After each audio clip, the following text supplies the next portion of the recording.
biyya Afgaanistaan irraa haadha manaatii fi abbaan manaa guyyaa takka Makkatal Mukarramaa dhufan hajjiidhaaf. Hijrarraa waggaa 100. Haati tun ulfa garaa qabdi. Osoo xawaafaa jirtuu ciniimmuun itti cimte. Achitti deette. Ardii xaahira sanitti deette. Mucaa kana maqaan isaa Ibraahim bin Adham jedhama. Waggaa 62 duniyaarra jiraate. Caalima addunyaa kanaati. Guyyaa takka osoo inni biyya Basraa keessa deemaa jiru namni isatti wal ga'ee yaa sheeka mee waa si gaafanna jedhaniin maa lanaa nad'u ilaaha laa yustajaabu lana maaltu nuu sabate maaluma balleessine nuti rabbi kadhanna garuu rabbi du'aa'ii teenna nuun dhagahu nuun qeebalu jedhanii gaafatan. Jecha ajaa'iba deebii ajaa'ibaa deebise imaamni kun.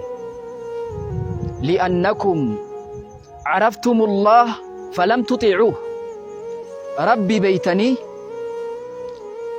قالي ربي قدو دبدنجد وعرفتم الرسول رسولني بيتا فلم تتبعوا سنته إمو كرا إساني دو كديمو دبدنجد وعرفتم القرآن فلم تعملوا به قرآن كان بيتني اتدلقوا دبدنجد وأكلتم نعم الله فلم تؤدوا شكرا نعم ربي كانني ربي نياتني ردني uffattanii bareeddanii toltanii deemtanii galata rabbii galchuu dhabdan jedhe.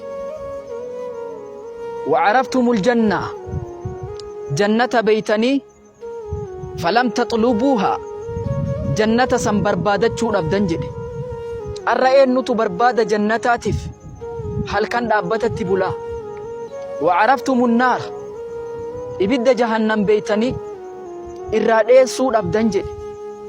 جهنم أكمت جلابانا أكمت إبد جهنم أكامني كينن قبني جلابانا إرتي وجدتشو دhabdan jedhe. وعرفتم الشيطان شيطان بيتني أكاين ربي خالفو في ربي دي تأو بيتني كرا إسار راغورو دhabdan jedhe. ودفنتم الموتى نما دو يمو أولتني قبري قلتني فلم تعتبروا منها إرا غرفمو دhabdan jedhe. وعرفتم الموت دو أبيتني فلم تستعدوا له دو أفقباو دhabdan jedhe.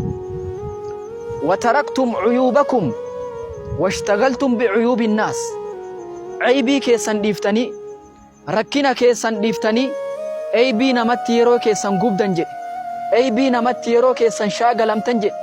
كناف ربي سيني دغهو ديد jedhee deebise imaamni kun.